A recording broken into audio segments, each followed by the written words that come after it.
គេនិយាយច្រើនតែខ្ញុំនៅតែដើរ Vasu dollar let's go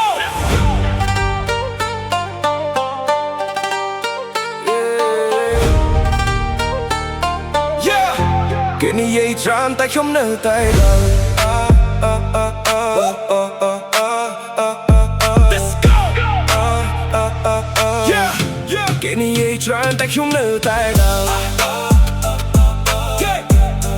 គេនិយាយច្រើន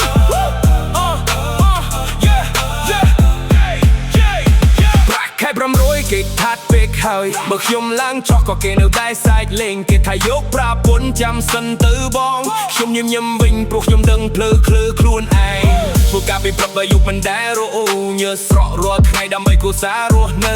ថ្ងៃនេះអាចតូចតែសុបិនមិនតូចខ្ញុំជឿលើការកំប្រឹងមិនជឿលើវាចំអក Vasu dollar គេថាមិនគ្រប់ទេ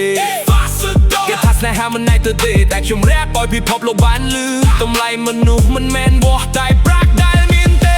អ្នកខ្លះជិះឡានអ្នកខ្លះជិះម៉ូតូខ្ញុំជិះក្តីសង្ឃឹមទៅរកអនាគតថ្មីគេមើងងាថ្ងៃនេះមិនអីទេបងថ្ងៃស្អែកជោគជ័យគេនឹងស្គាល់ឈ្មោះខ្ញុំវិញណែហាមិនមែនលោកនៅផ្សារទំនើបទេវាត្រូវការចិត្តស្មោះមិនមែនតែកោនធំបើនាងស្រឡាញ់លុយច្រើនជាងស្រឡាញ់ខ្ញុំសុខចិត្តដែលចេញទុកសូបិនឲ្យធំគេថាវ៉ាសួរតយ៉ាងប្រពន្ធមិនបានខ្ញុំថាបាននោះពីរអ្នកខំប្រឹងដូចគ្នាអនាគតអាចផ្លាស់ប្ដូរប្រជោគជ័យមិនមែនកើតពីមាត់គេទេ Vasu dollar នឹងកំណត់ជីវិតខ្ញុំ Vasu dollar នឹងបាញ់ឈប់សូបិនខ្ញុំថ្ងៃនេះខំធ្វើការថ្ងៃស្អែកខំឈ្នះអ្នកដែលសាយថ្ងៃនេះអាចជាអ្នកផ្ទះតែថ្ងៃក្រោយ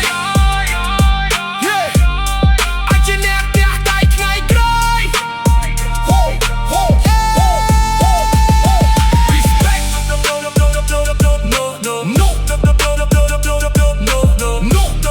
Bring the play នោះតែខំប្រឹងគ្រប់គ្នាចាប់ដើមតូចមិនមែនមានន័យថាបាញ់ចាប់តូច Vasu dollar គាត់តែជាចំណុចចាប់តាមគាត់តែជាចំណុចចាប់តាមគាត់តែជាចំណុចចាប់តាម